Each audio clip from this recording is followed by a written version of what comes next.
નમસ્કાર વિદ્યાર્થી મિત્રો, કેમ છો? 13મા ચેપ્ટરના આ 9મા લેક્ચરમાં તમારું સ્વાગત છે.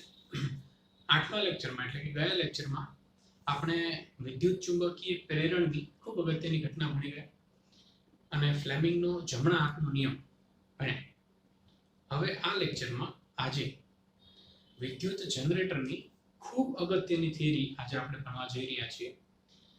જેટલી અગત્યતા વિદ્યુત મોટર અને વિદ્યુત પ્રેરણ થિયરીઓની છે, એટલી જ અગત્યતા, એટલું જ ઇમ્પોર્ટન્સ વિદ્યુત જનરેટર થિયરીનું છે. વિદ્યુત જનરેટરમાં બે પ્રકારના જનરેટર તમને જનરલી પૂછે છે. એમાંથી પહેલું છે એસી જનરેટર એટલે કે અલ્ટરનેટિંગ કરંટ જનરેટર, અને બીજું છે ડીસી જનરેટર એટલે કે direct current generator. Most of તો એસી જનરેટર પૂછે છે, પરંતુ ડીસી જનરેટર પણ આવે છે અને એની રચના થોડી અલગ છે. તો જનરેટરમાં બે વિભાગ પડી શકે, એસી જનરેટર અને ડીસી જનરેટર, જેમાં બંને જનરેટરો આપણે ભણીશું. એમાં આજે આપણે ભણીશું એસી જનરેટર અને નેક્સ્ટ લેક્ચરમાં આપણે ડીસી જનરેટર વિશે જોઈશું. બરાબર છે? આગળ મેં જેમ વાત કરી હતી કે જનરેટર સમજવા માટે તમારે ફ્લેમિંગનો જમણા હાથનો નિયમ સમજવો જરૂરી છે અને મોટર સમજવા માટે ફ્લેમિંગનો ડાબા હાથનો નિયમ જરૂરી છે. તો કયા ઉપકરણમાં, જનરેટર કે મોટર ઉપકરણમાં કયા હાથનો નિયમ લાગે એ સમજવા માટે તમારે એક ચાવી યાદ રાખવી, મોડા જજ. જજ હોય ને, કોર્ટના જજ, એ હંમેશા મોડા આવે, હે ને? કોર્ટના જજ હોય હંમેશા મોડા આવે. તો મોડા જજ આ ચાવી છે.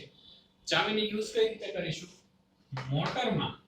મોટરની જ્યારે તમે થિયરી ભણતા હોય ત્યારે તેમાં ડાબા હાથનો નિયમ લાગશે. મોટરમાં ડાબા હાથનો નિયમ લાગે અને જનરેટરમાં જમણા હાથનો નિયમ લાગશે. બરાબર છે? એટલે કન્ફ્યુઝન ના થાય. જજ મોડા અથવા તો મોડા જજ. તો મોટરમાં ડાબા હાથનો નિયમ આવશે અને જનરેટરમાં જમણા હાથનો નિયમ આવશે. આ રીતે યાદ રાખવું, જેથી કરીને કન્ફ્યુઝન ના આવે. ઠીક છે? જે રીતે મોટરની થિયરીમાં આપણે મોટર એટલે શું, તે કયા સિદ્ધાંત પર કાર્ય કરે છે, તેની રચના, કાર્ય પદ્ધતિ અને ઉપયોગો, આટલી વસ્તુ જોઈ હતી અને આકૃતિ, એવી જ રચના અને એ જ સેમ મેથડ જનરેટરમાં પણ સમજવાની છે. બરાબર? તો સવાલ તમને આ રીતે પૂછાઈ શકે કે વિદ્યુત જનરેટર એટલે શું? એસી જનરેટર એટલે કે અલ્ટરનેટર. એસી જનરેટરનું બીજું નામ છે અલ્ટરનેટર. તો એસી જનરેટર ની રચના, કાર્ય પદ્ધતિ, આકૃતિ સહિત સમજાવો. એટલે આપણે તેનો સિદ્ધાંત અને બધું કમ્પ્લીટ આખી વસ્તુ લખવાની છે. ઠીક છે? 4 માર્કનો સવાલ છે, જોઈ લો. સૌપ્રથમ વિદ્યુત જનરેટર એટલે શું? જનરેટર આપણે શું કામ યુઝ કરીએ છીએ ભાઈ? તો કે ભાઈ વિદ્યુત મેળવવા માટે. અને જનરેટરમાં તમને ખ્યાલ હોય તો એક એન્જિન જોડેલું હોય છે. એન્જિન શું કરે છે? જનરેટરને સતત ફરતું રાખે છે, હે ને? આપણે વાડીમાં અથવા ખેતરમાં જનરેટર હોય તો એની અંદર આપણે ડીઝલ પૂરતા હોઈએ છીએ. તો ડીઝલ શું કામ પૂરીએ છીએ? ડીઝલ એન્જિન માટે જરૂરી છે અને એન્જિન છે એ સતત ફરી અને રોટેશન જનરેટરને આપે છે અને જનરેટર વિદ્યુત ઉર્જા ઉત્પન્ન કરે છે. તો એન્જિનને ભૂલી જાવ થોડી વાર, જનરેટરને મગજમાં લો, જનરેટરને ધ્યાનમાં લો. તો જનરેટરને આપણે આપીએ છીએ શું? રોટેશન આપીએ છીએ અને મળે છે શું? વિદ્યુત ઉર્જા. રોટેશન મતલબ કે યાંત્રિક ઉર્જા. તો જનરેટરને આપણે યાંત્રિક ઉર્જા આપીએ છીએ અને વિદ્યુત ઉર્જા મળે છે. તો જે ઉપકરણ અથવા તો જે સાધન યાંત્રિક ઉર્જાનું વિદ્યુત ઉર્જામાં રૂપાંતર કરે તેવા સાધનને જનરેટર કહે છે. ઠીક છે? તો આ જનરેટરની વ્યાખ્યા થઈ ગઈ કે યાંત્રિક ઉર્જાનું વિદ્યુત ઉર્જામાં રૂપાંતર કરતા સાધનને વિદ્યુત જનરેટર કહે છે. બરાબર? આ વિદ્યુત જનરેટરની વ્યાખ્યા છે. યાંત્રિક ઉર્જાનું વિદ્યુત ઉર્જામાં રૂપાંતર કરતા સાધનને વિદ્યુત જનરેટર કહે છે. કયા સિદ્ધાંત પર કાર્ય કરે? ગઈકાલે આપણે વિદ્યુત ચુંબકીય પ્રેરણની જે ઘટના ભણી ગયા, એમાં જે સિદ્ધાંત આવેલો એ જ સિદ્ધાંત પર વિદ્યુત જનરેટર કાર્ય કરે છે. શું સિદ્ધાંત હતો? કે વાહક તારને તમે ચુંબકીય ક્ષેત્રમાં હલનચલન કરાવો અથવા તો ગતિ આપો, બરાબર, યોગ્ય રીતે ભ્રમણ કરાવો, તો એ વાહક તારમાં વિદ્યુત પ્રવાહનું પ્રેરણ થાય છે, વિદ્યુત પ્રવાહ ઉત્પન્ન થાય છે, હે ને? આ ઘટના આપણે ગઈકાલે ભણી ગયેલા ગયા લેક્ચરમાં. તો એ જ સિદ્ધાંત પર વિદ્યુત જનરેટર કાર્ય કરે છે. વાહક તારના ગૂંચળાને ચુંબકીય ક્ષેત્રમાં યોગ્ય રીતે ભ્રમણ કરવામાં આવે ત્યારે તેમાં વિદ્યુત પ્રવાહ પ્રેરિત થાય છે. પ્રેરિત થવું મતલબ ઉત્પન્ન થવું. તો વિદ્યુત પ્રવાહ પ્રેરિત થાય છે. વિદ્યુત જનરેટર આ સિદ્ધાંત પર કાર્ય કરે છે. તો વિદ્યુત જનરેટરનો સિદ્ધાંત થઈ ગયો કે ભાઈ કોઈ ગૂંચળું છે, હે ને, આ ગૂંચળું આવી ગયું, ગયા લેક્ચરમાં હતું એ. તો આ ગૂંચળાને તમે યોગ્ય ચુંબકીય ક્ષેત્રમાં ભ્રમણ કરાવો તો આ ગૂંચળાની અંદર વિદ્યુત પ્રવાહ ઉત્પન્ન થશે. બરાબર. તો આ સિદ્ધાંત પર જનરેટર કાર્ય કરે છે. મોટરમાં આપણે શું કરતા હતા? મોટરમાં આ ગૂંચળામાંથી વિદ્યુત પ્રવાહ પસાર કરતા હતા અને ગૂંચળા પર બળ લાગી અને આ ફરતું હતું, હે ને, વિષમઘડી દિશામાં. આમાં શું કરવાનું છે? આમાં આપણે ગૂંચળાને ભ્રમણ કરાવવાનું છે અને આમાં વિદ્યુત પ્રવાહનું પ્રેરણ થશે, મતલબ વિદ્યુત પ્રવાહ ઉત્પન્ન થશે. બરાબર છે. તો રચના જોઈ લઈએ ફટાફટથી. જોઈ લો.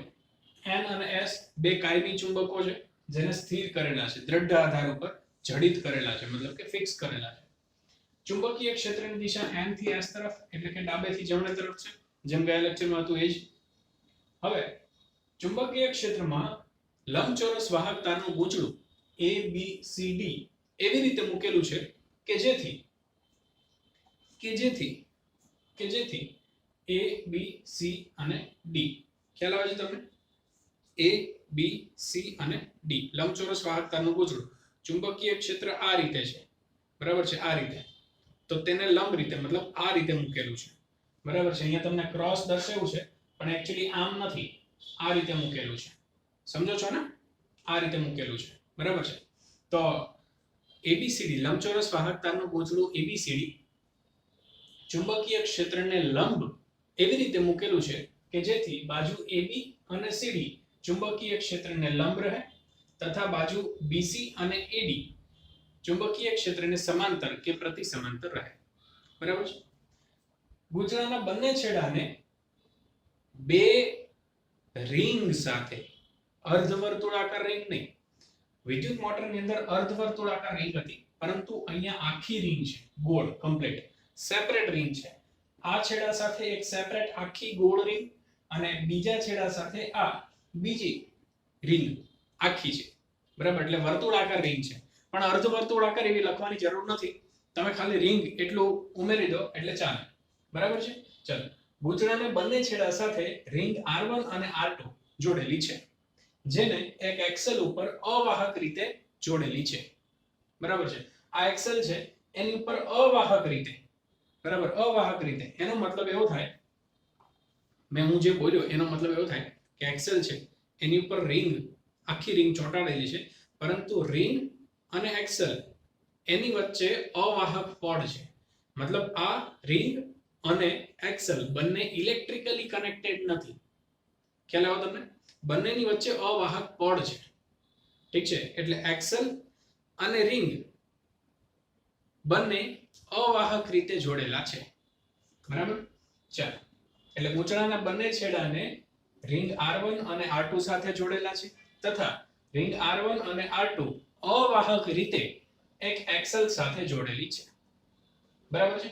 બ્રશ B1 અને B2 સ્પ્લિટ રિંગ R1 અને R2 સાથે કનેક્ટેડ છે અથવા તો જોડેલા છે, બરાબર. બ્રશ B1 અને B2 ની સાથે એક ગેલ્વેનોમીટર જોડેલું છે, જે આકૃતિમાં દર્શાવ્યું છે, બરાબર. અહીંયા ગેલ્વેનોમીટર છે, આમાં બેટરી નથી.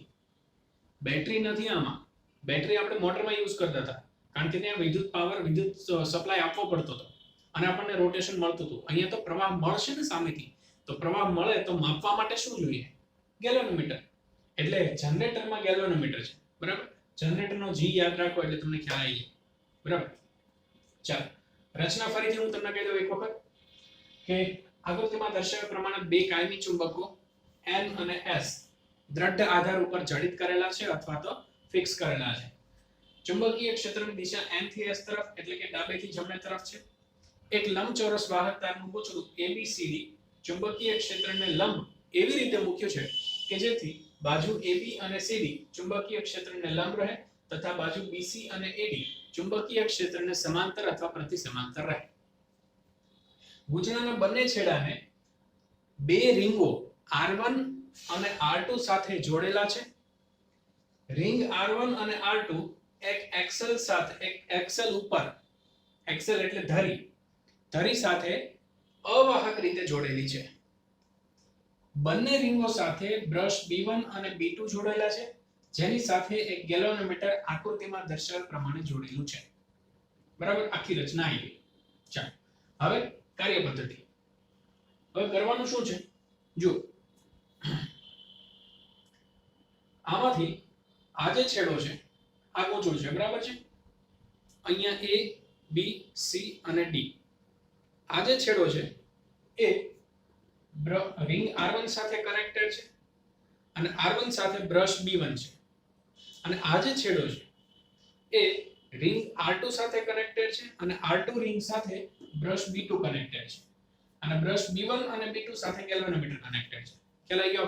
ઓકે, એક્ઝેક્ટલી આ રીતે છે. થોડું ક્રોસ છે, હે, પણ આપણે ક્રોસ નહીં કરવું, સમજવા માટે મેં બનાવેલું છે એટલે.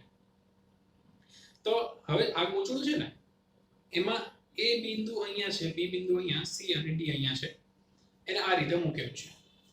હવે ગૂંચળાને એવી રીતે પરિભ્રમણ આપો અથવા તો ભ્રમણ આપો અથવા ફેરવો કે જેથી AB બાજુ ઉપરની તરફ અને CD બાજુ નીચેની તરફ જાય. ખ્યાલ આવે છે? આ ગૂંચળું છે એમાં AB બાજુને ઉપર તરફ અને CD બાજુ નીચેની તરફ જાય એ રીતે ભ્રમણ આપો. બરાબર. હવે BC અને AD તો ચુંબકીય ક્ષેત્રને સમાંતર કે પ્રતિ સમાંતર છે, આથી તેમાં કોઈ વિદ્યુત પ્રવાહ ઉત્પન્ન થશે નહીં. જ્યારે AB બાજુ અને CD બાજુ ચુંબકીય ક્ષેત્રને લંબ છે, આથી તેમાં વિદ્યુત પ્રવાહ ઉત્પન્ન થશે, જે રીતે મોટરમાં હતું એ રીતે. ચાલો, AB બાજુ ચુંબકીય ક્ષેત્રને લંબ છે, આથી તેમાં વિદ્યુત પ્રવાહ ઉત્પન્ન થશે. કઈ રીતે? જમણા હાથના નિયમ મુજબ, જનરેટરનો જમણા હાથનો નિયમ. બરાબર. ચુંબકીય ક્ષેત્રની દિશા આ, અંગૂઠો એ વાહકની ગતિની દિશામાં. AB બાજુ કઈ બાજુ જાય છે? ઉપર તરફ. તો AB બાજુના વિદ્યુત પ્રવાહ શોધવો હોય તો ચુંબકીય ક્ષેત્ર આ તરફ, વાહકની ગતિ ઉપર તરફ, તો વિદ્યુત પ્રવાહની દિશા કઈ થશે? આમ, હે, મતલબ કઈ? A થી B તરફ, મતલબ કે આ દિશામાં વિદ્યુત પ્રવાહ ઉત્પન્ન થશે, A થી B તરફ. ચાલો, AB માં મળી ગયું. BC ને તો કન્સિડર કરવાની જ નહીં, કારણ કે BC તો સમાંતર કે પ્રતિ સમાંતર છે. CD બાજુમાં શું થશે? CD બાજુ નીચેની તરફ જાય છે, તો CD બાજુમાં વિદ્યુત પ્રવાહની દિશા શોધવી હોય તો પહેલી જમણો હાથ, પહેલી આંગળી ચુંબકીય ક્ષેત્રની દિશામાં, વાહકની ગતિ કઈ દિશામાં છે? નીચેની દિશામાં. તો વિદ્યુત પ્રવાહ કઈ દિશામાં ઉત્પન્ન થશે? આ દિશામાં, મતલબ કે C થી D દિશામાં. એટલે C થી D દિશામાં ઉત્પન્ન થશે આ રીતે.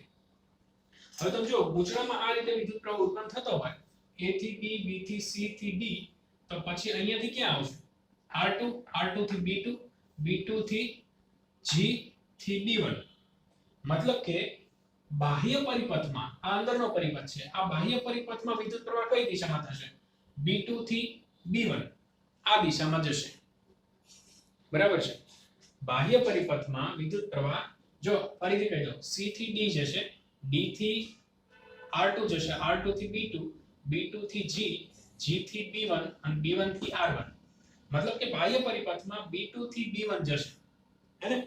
તો બાહ્ય પરિપથમાં વિદ્યુત પ્રવાહની દિશા B2 થી B1 છે. બરાબર.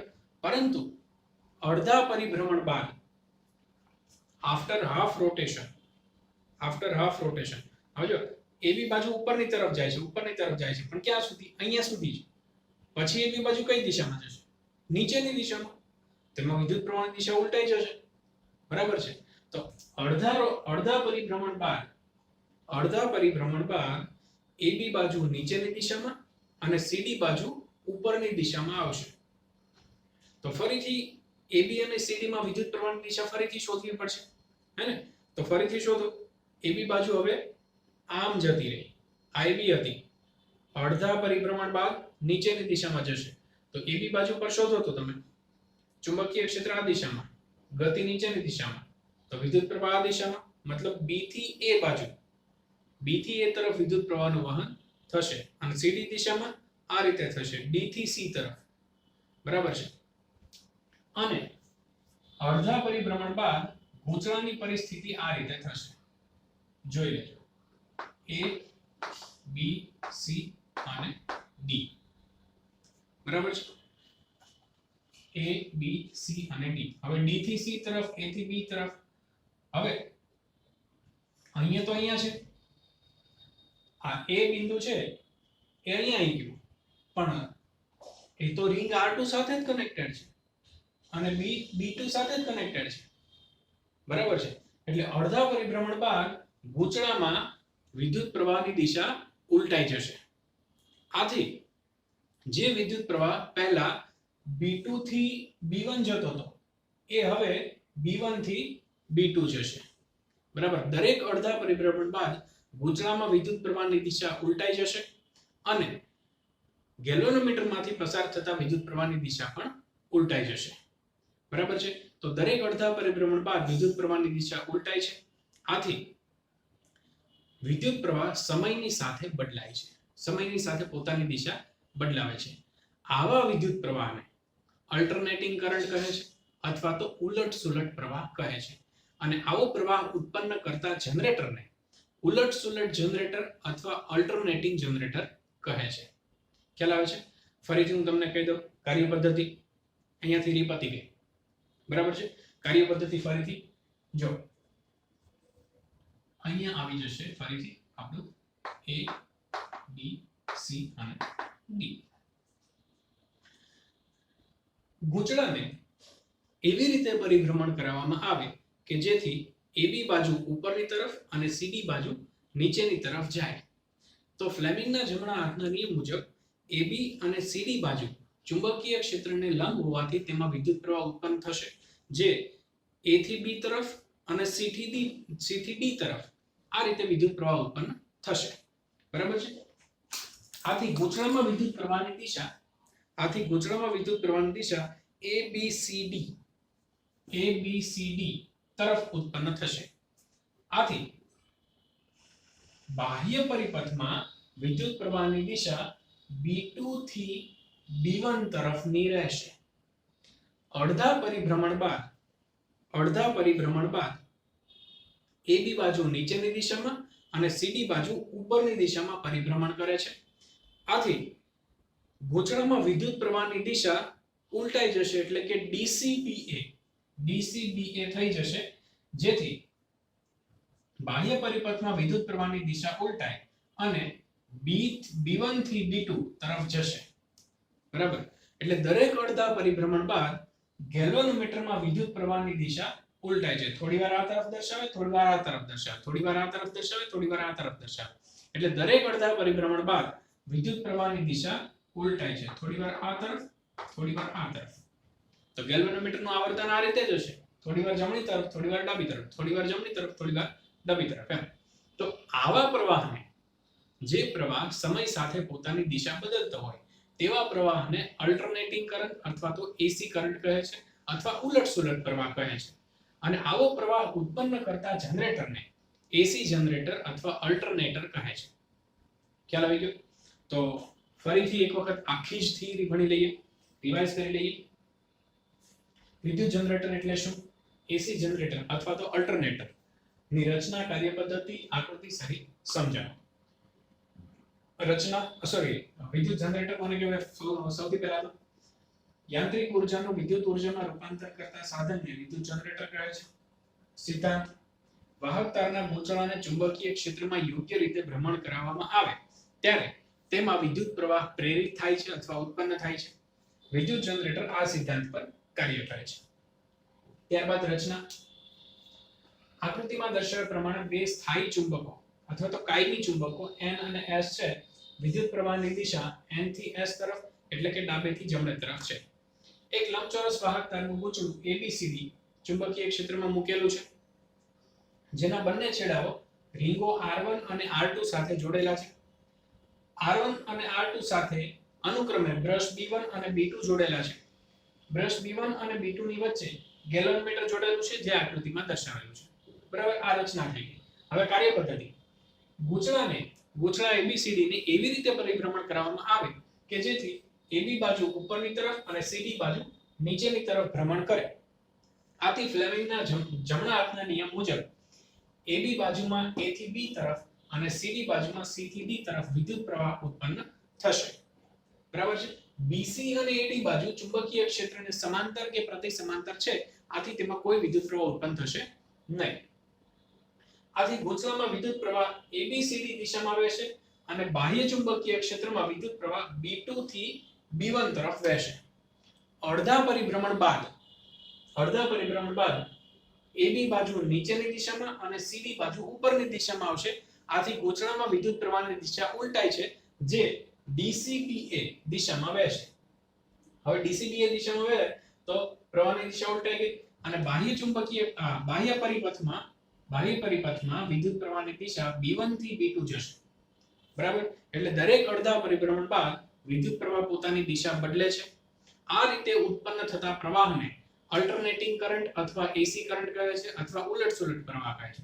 અને આવો પ્રવાહ ઉત્પન્ન કરતા જનરેટરને AC જનરેટર અથવા અલ્ટરનેટર કહે છે. બરાબર? તો આ થઈ ગઈ AC જનરેટરની સમજૂતી કમ્પ્લીટલી. ખ્યાલ આવી ગયો તમને? નેક્સ્ટ સ્લાઇડમાં હું લખી અને તમને સમજાવી દઉં છું આખી રચના અને કાર્યપદ્ધતિ. રચના આકૃતિમાં દર્શાવ્યા પ્રમાણે બે કાયમી ચુંબકો N અને S દ્રઢ આધાર પર જડિત કરેલા છે. ચુંબકીય ક્ષેત્ર N થી S તરફ છે. ગૂંચળું ABCD ચુંબકીય ક્ષેત્રને લંબ રહે તેમ મૂકેલું છે. આ ગૂંચળાના બંને છેડાઓને ધાતુની રીંગો R1 અને R2 સાથે જોડેલા છે.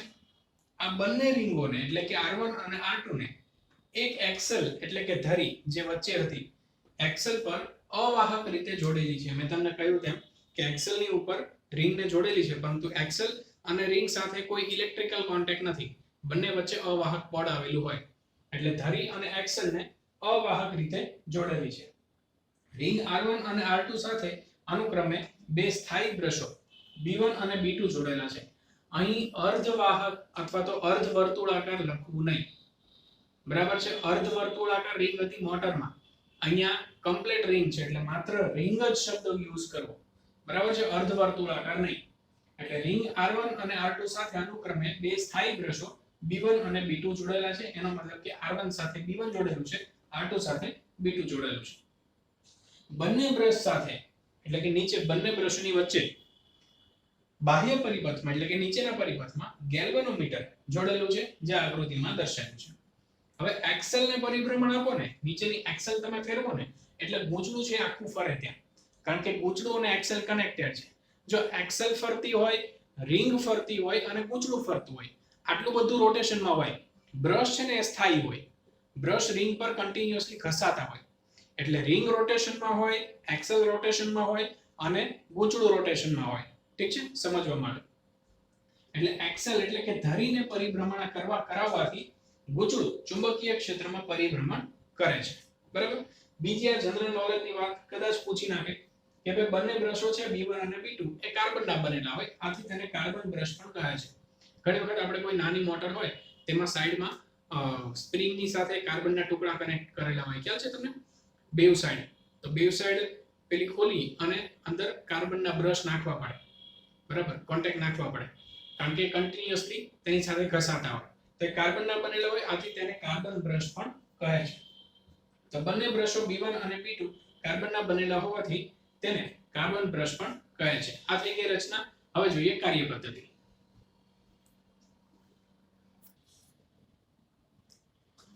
ત્યારબાદ કાર્યપદ્ધતિની વાત કરીએ તો સૌપ્રથમ ગૂંચળા ABCD ને એવી રીતે પરિભ્રમણ આપવામાં આવે કે જેથી AB બાજુ ઉપરની તરફ અને CD બાજુ નીચેની તરફ ગતિ કરે.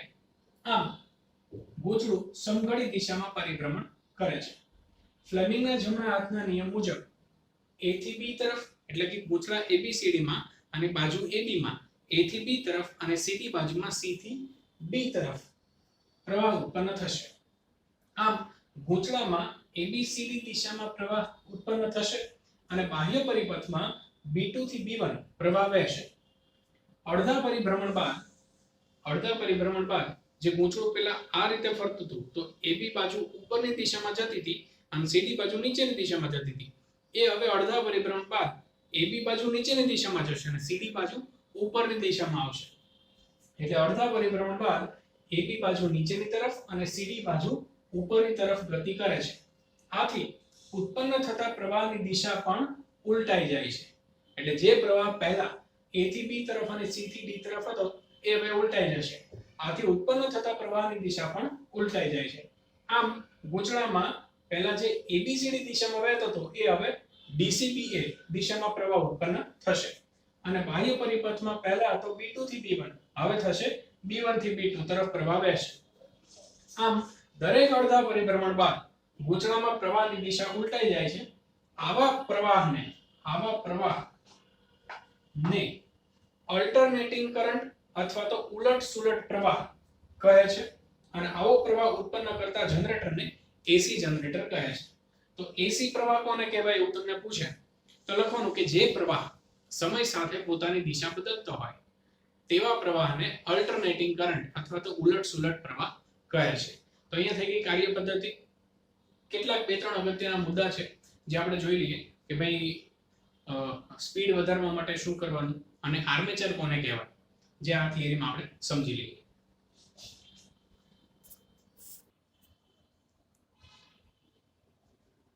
તો આર્મેચર કોને કહેવાય? ઘણી વખત 2 માર્કમાં પૂછી નાખે છે કે ભાઈ આર્મેચર એટલે શું?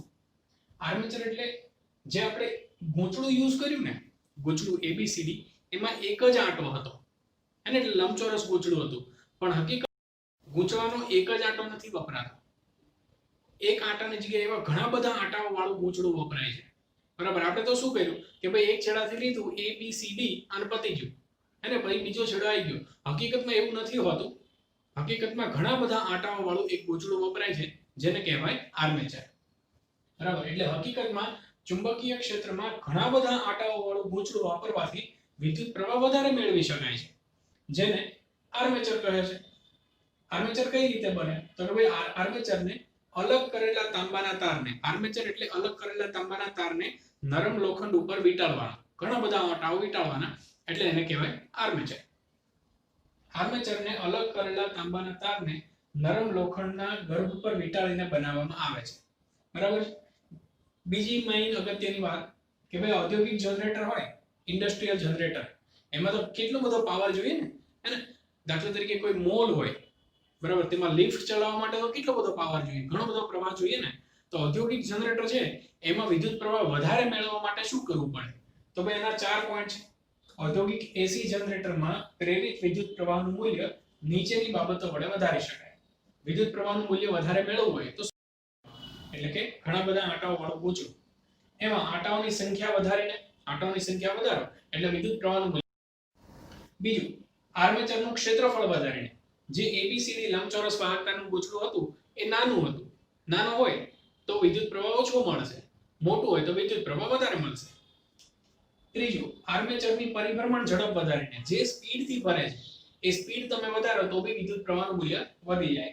અને ચોથું, ચુંબકીય ક્ષેત્રની તીવ્રતા વધારીને, આજુબાજુ જે ચુંબકીય ક્ષેત્ર મેલેલું છે આપણે એની તીવ્રતા વધારો, એની ઇન્ટેન્સિટી વધારો તો બી તમને વિદ્યુત પ્રવાહ વધારે મળે. ઠીક છે. તો આર્મેચર અને વિદ્યુત પ્રવાહનું મૂલ્ય વધારવા માટે શું કરી શકાય એના આ 2 અગત્યના મુદ્દા છે. આર્મેચર તમે લખવું હોય તો લખી શકો, આ બી લખવું હોય તો લખી શકો, થિયરીની અંદર ઇન્ક્લુડેડ. બરાબર છે. તો વિદ્યુત જનરેટર, એસી જનરેટર આજે આપણે ભણ્યા. તેમાં આકૃતિ, વિદ્યુત જનરેટર એટલે શું, સિદ્ધાંત, રચના, કાર્ય પદ્ધતિ અને આ 2 મુદ્દા. ઠીક છે. તો 3 બોર્ડ ભરીને આકૃતિ થઈ અને આખી થિયરી થઈ. આકૃતિ, પછી રચના, પછી કાર્ય પદ્ધતિ અને આઈડિયા.